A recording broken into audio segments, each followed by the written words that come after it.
our next guest on this week's Irish NFL show, a very special guest, a man who is familiar with Ireland, both from his college days playing for Notre Dame, and he is now an NFL long snapper for the Detroit Lions. Scott Daly, very welcome to the Irish NFL show. Thank you very much for having me. Pleasure to be on. Delighted to have you on, and we asked all our guests this, but we already chatted a little bit before we got started. You have considerable Irish heritage. I do. So both my grandparents actually hail from Galway. My grandfather is from Galway City, and my grandmother is from Salt Hill. And unfortunately, I have not been able to visit those parts yet, but hoping in the near future to be able to venture over there. I had the good fortune of visiting Dublin back in college, as we were talking about earlier. But yeah, just very, very lucky and very, very, very, very proud of my Irish heritage. And my father is full Irish as well. And yeah, I definitely enjoyed having that heritage as well. Scott, could you talk to us about your early days? I suppose the love for NFL, how it grew in Illinois, like the story of kids having posters of players on their walls, and then I read a story about you having Patrick Minnelli from the Bears on your wall, and I went, "That's not the type of player most people growing up would have on their wall." Tell us about that whole, I suppose, the younger years in terms of getting used to the sport itself.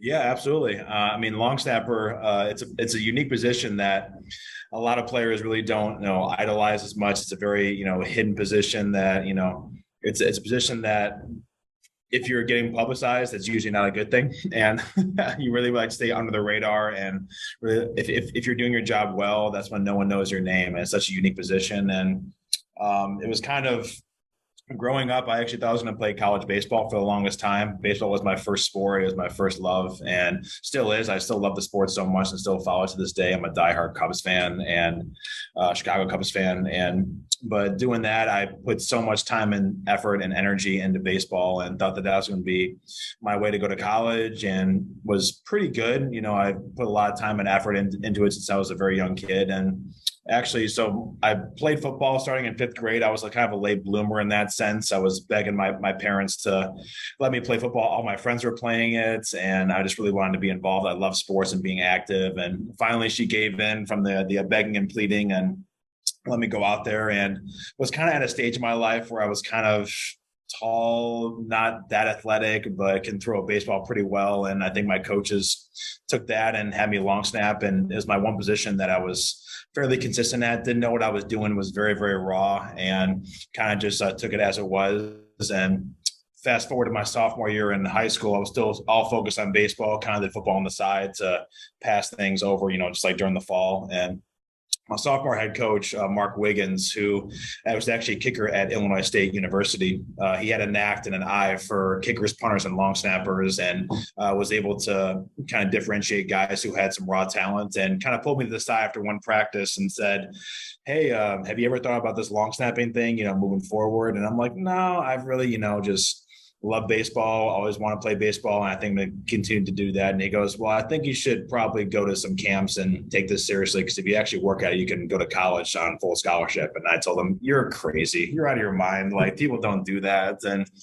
I just like hearing that from the first time, I thought it was a joke and just was something that was never just attainable. And he says, no, seriously, you probably should do this. And at that point, I went to a long snapping camp, my first one in Illinois. Didn't even know that they had long snapping camps. And I went to one by the name of Chris Rubio long snapping. He's well renowned in the States as the go-to guy in terms of long snappers that are trying to go from high school to college and get that scholarship and that exposure. And went to my first camp. I was so new to it. My head was spinning the entire time. And from there, I got ranked the number 4 long snapper in the country. And that was kind of a really big wake-up call to thinking possibly might want to focus my attention towards long snapping as opposed to baseball. And had a long discussion with my parents, really laid it all out, wrote it all down, the pros and cons, and really want to put all my eggs in one basket and really focus on this long snapping gig. And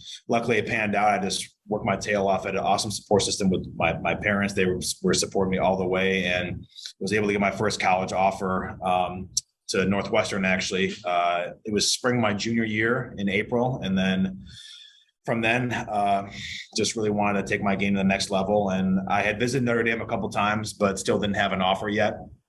And really wanted, after going there for one game, my junior year, I really fell in love with the school, just the culture, the environment, and just everything that Notre Dame had to offer in terms of athletics and academics. And was lucky enough to get a scholarship offer a couple months later after Northwestern, and committed right on the spot in the office before they had a chance to take it away. So, and then from there, just really just try to just push myself, and having idols like Patrick Manley, who is a really close friend of mine to this day.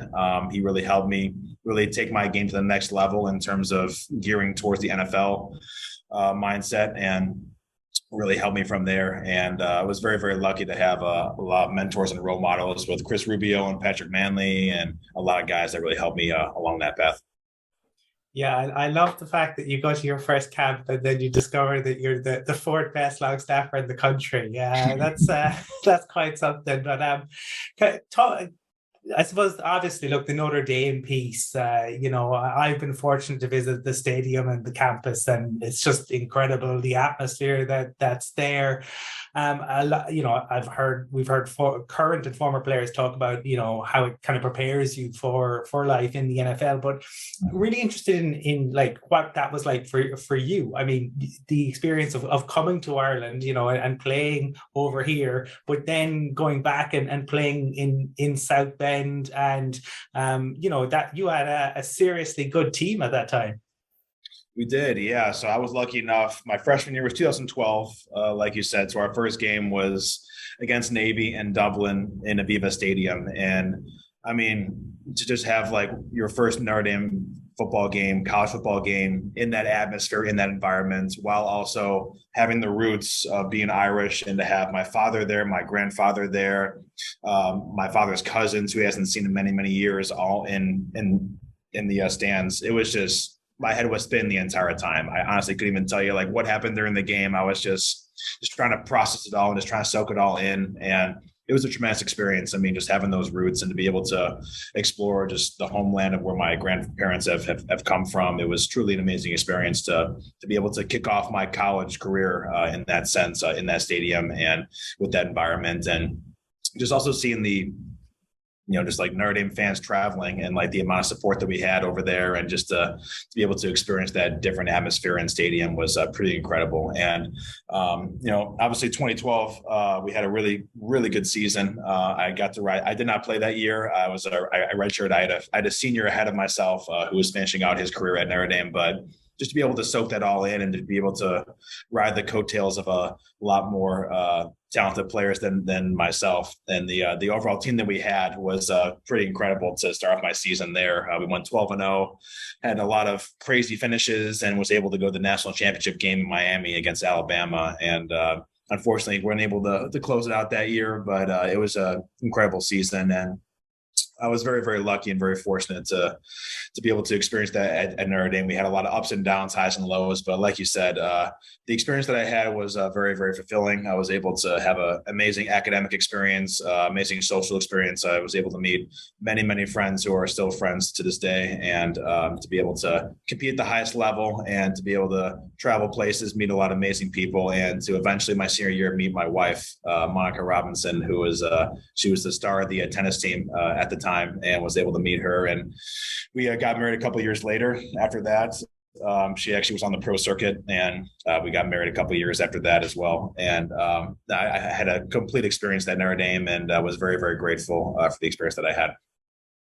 Scott, I suppose the traditional way of players entering the NFL, be it the college route and the draft, is kind of, it's there, but it's no longer the only avenue. There's players now who come through the International Academy, or they play in the CFL, and you had the opportunity to play in the XFL. And once it didn't, I suppose the entirety of the season wasn't played out because of COVID, it still, I imagine, was a very good experience just to kind of prepare yourself for that opportunity to go into the NFL. Can you talk about that time with the Guardians? Yeah, absolutely. So like you said, I mean, everyone's journey to the NFL is very, very unique, and mine was no exception to that. So coming out of college, I was getting some interest from the NFL. I was always a dream of mine and always a goal of mine throughout college, that I always wanted to have an opportunity to compete for an NFL job. I felt like I had the tools and traits to be able to do that. And I just wanted to see how things were going to pan out. I knew it wasn't guaranteed, as long snapper is such a unique position where there's only one per team and the turnover is not as consistent as some other positions may be. And if guys are locked in there for a long time, you never know when your opportunity may come. And it's kind of a mixture of just timing and luck to be able to put yourself in the right position and then making the most of that opportunity. So coming out of college, I didn't get signed to a team initially, which was disappointing. You know, I set high standards for myself, and I felt like I had the chance to prove myself in an NFL camp, but didn't have that happen. But I was lucky enough, I got a rookie minicamp invite to the Chicago Bears. Which, being from Chicago, that was a great experience to be able to have that opportunity to try out and to compete for that job was a great experience, and got my like pinky toe like in the door, as you may say, to the NFL experience. And I think just knowing that, like I said earlier, that timing is a huge part of it, and just knowing that there are a lot of really talented specialists out there, kickers, punters, and long snappers, and many guys have taken many years to break into the NFL.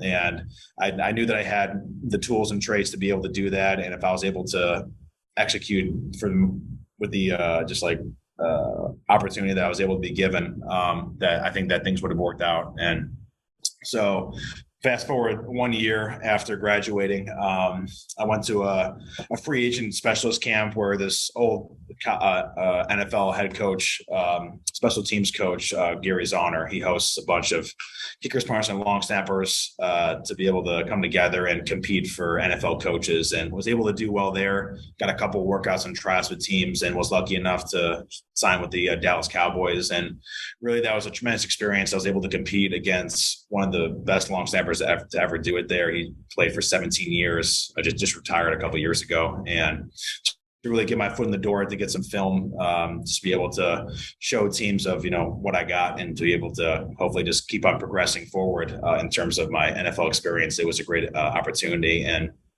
at the end of the day, I wasn't able to make the final roster, but I knew that, again, that I was just keep on pressing on, keep on getting a little bit closer, inching a little bit closer. And luckily, these spring leagues popped up, like you said, these other avenues. Like we had the CFL, you know, and I think in the States there was this kind of, you know, yearning for a spring league. There was people obviously love football in the States, and I think to have that football 24/7, I think for the fans is great, but also knowing that there are so many talented players that are non-rosters that are just looking for the next opportunity to be able to showcase their talents. And so I was lucky enough to be able to play in the Alliance of American Football, the AAF, as you will, and play for the San Antonio Commanders. Had an amazing coaching staff there, and Mike Riley, and had a tremendous experience. San Antonio was so welcoming to us, to be able to have a team that seemed like just like overnights, and to be able to have the fan base that we have, and just the overall welcoming experience was truly amazing. And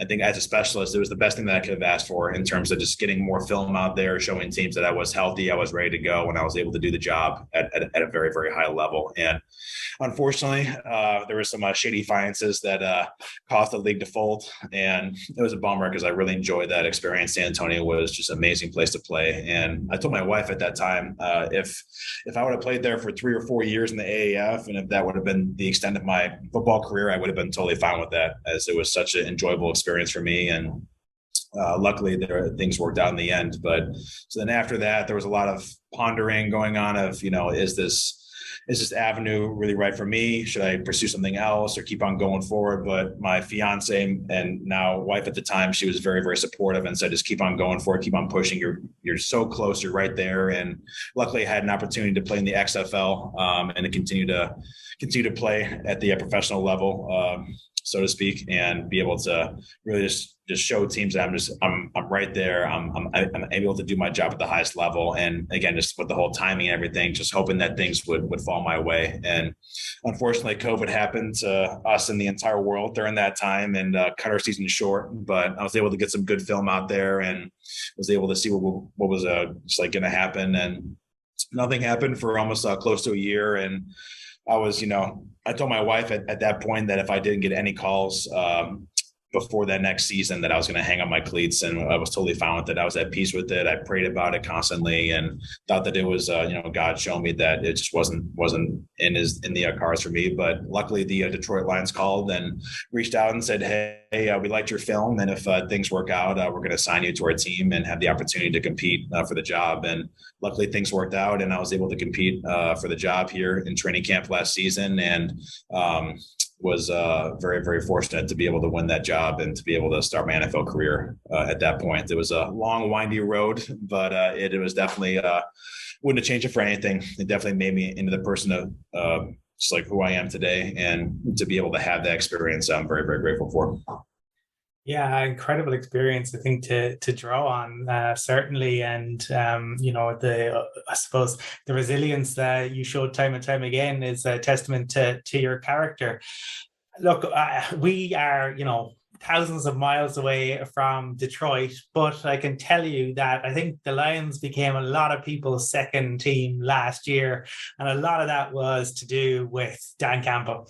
We talked about it, the Irish being a nation of storyteller as well. He is certainly a storyteller, larger than life in front of the cameras. We've all heard the anecdotes. What is it like to be a player on a Dan Campbell coach team? He's amazing. He really is. I mean, he is that person that you see, like to the media, and he's just a very authentic person. He's the same person that you get with him talking to us, talking to the coaching staff, and talking to the media. And I think it's been really cool with us being on Hard Knocks, for the rest of the world to be able to see the kind of person that coach is, that he's just a tough, resilient person that just really at the end of the day wants what's best for the entire team. And he's willing to do whatever it takes for us to be successful, and to be able to see him day in, day out, just giving his very best each and every day is truly an amazing thing to have in a head coach. And I'm very, very lucky to have him as a head coach. I mean, he gave me an opportunity when no one else would. And I love playing for him. He just brings that energy and enthusiasm, and he's a truly genuine person who really wants what's best for everyone in the team. And it's been awesome. And I'm just really excited to be able to this season for us to do well and to push forward and to continue to progress. Scott, I'm not sure if you and the team have shut out the noise, but there's a lot of people in the media who feel that this Lions team is on the upward curve and going in the right direction. And I guess a lot of that is down to Coach Campbell. Two really exciting players in the first round, and Williams and Hutchinson. There's a lot of people that feel this team can make a move this year. Are you aware this is the talk outside of the office, and how do the players feel about the whole situation? It definitely feels different this year. I think that we have the right pieces in place to be able to progress in the right direction. Like you said, I think that last year was a true testament to the overall direction that we're going. As the end of the season, Coach Campbell just kept on saying over and over that we just keep on getting better each and every week, and it may not show right away, but it's going to show at just like some point in time. And I think that was a big wake-up call when we played the Cardinals last year, and really was able to put together a really nice win against them. And I think just showed more than anything for us that we're able to play with anybody, and it's regardless of who we're just like lined up against, that we're able to play with anyone. And I think that was a really good move in the right direction for us. And to be able to finish stronger towards the back half of the season last year, I think was great. And like you said, to be able to get some more pieces this year and to make some more additions. I mean, the coaching staff has done an amazing job in putting us in great position to be successful this year. And we're really excited. From the offense, defense, and special teams, I think we're moving in the right direction. And you can definitely feel there's a different energy in the building. And I think everyone feels the same way, that if we put things in the right place, that we can be successful. Yeah, no, I had my brother-in-law lives not too far from Detroit, and I was there last year in late November or early December, and you could begin to feel the change at that time. People kind of having had those barren years, were beginning to really get behind the team. And obviously you mentioned Hard Knocks a little while ago. How aware are you and the team of that being recorded? Is that even something that factors in? And has it led to people at family barbecues coming up and asking about, in Hutchins' party piece? That's funny. For me personally, it hasn't been a huge difference. So when I was at Notre Dame, we had a show with Showtime. It was called A Season with Notre Dame, where they actually followed us throughout the entire season and had cameras, much like what Hard Knocks has been doing with us. It hasn't been any bit of a distraction. I think the team's handled it really, really well. They've been very, very cordial and very just considerate of everything going on. And they have a job to do. We have a job to do. We totally understand that. And I think they've done a really nice job, though, to be able to see the final product of what they put out there, of represent the team and be able to show just individual stories of guys who are trying to make the team, and to be able to really put a human element, I think, to a lot of guys is really cool to see. And yeah, we're just really excited for what they've been able to do, and for the product that we're just like putting together, and to be able to showcase that, to showcase Coach Campbell. And I think it's been really cool to see what they've been able to do. Scott, I listened to a number of GMs this week in various teams, and they've all expressed how difficult this week is, cutting the team down to 53, and the difficulties, and I suppose the recommendations that the GM, the head coach make in terms of who to keep and who not to keep. As a player who's experienced two sides of it, I guess, as you said, you touched on the fact that you were with the Cowboys and was released. How difficult is it for you as a player, seeing people that you would have obviously built up great relationships with throughout the course of training camp not be there anymore? And then I suppose the flip side is, with the waiver wire, players are brought in a week before the season, and then how quickly is it to adapt to building new relationships with people coming into the team?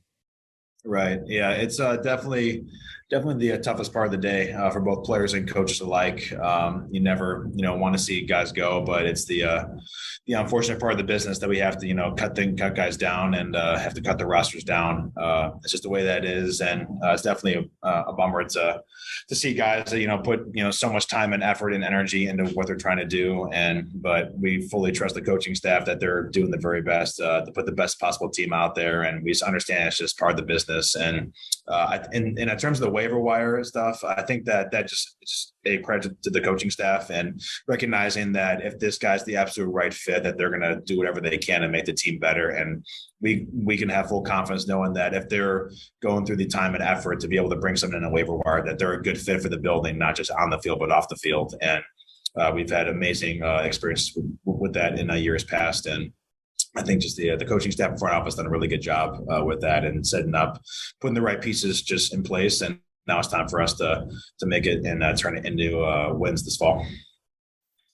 I'm interested in your perspective as a player. I don't know if you saw when the schedule release came out, the Seahawks did this piece where they had Pete Carroll and the kind of fake schedule, and the guys getting all riled up. I'm just wondering, for you, when you get to see the schedule, is there a particular kind of game or a couple of games that you look for, being from Chicago? Is it that you're looking to see when you guys are going to play the Bears, or what? Is it just like you're like, well, whatever way it plays out, and a bit like the Bill Belichick, we're on to Cincinnati. Right. Yeah, we're on to Cincinnati. No, it's definitely exciting, I think, for a lot of guys, just to be able to see, kind of get your mindset of, where we're going to be during what point of the season. Obviously, our division games are going to be the same regardless. It's just a matter of when we're going to be going to places like Chicago and Green Bay, and if it's going to be earlier in the season or later down the road when it's cold and windy and less than ideal conditions. But it's a lot of fun. It's definitely cool seeing how teams have really taken something, that can be so mundane and so just ordinary to really extraordinary. And I thought the Lions did a really good job with their schedule release. They had a local favorite who's a urban survival tactic, and he did a really good job of changing things up a bit and making it really entertaining for the fans as well. It was definitely cool to see. And but I mean, I guess the only intriguing thing is just figuring out who we're playing, in terms of outside of our division, and if we have any long road trips or anything. But outside of that, like you said, it's just like we're like on to whoever we have this weekend. We're on to Philly, as they would say. Scott, you were commended in 2015 for your work in terms of providing supplies to the Dominican Republic. I'm just interested to know, what does Scott Daly do in his pastime outside of football? You touched on your love for baseball. I mean, do you take away from the football and what baseball, or is there something else in your life that you'd enjoy doing that's away from the game itself?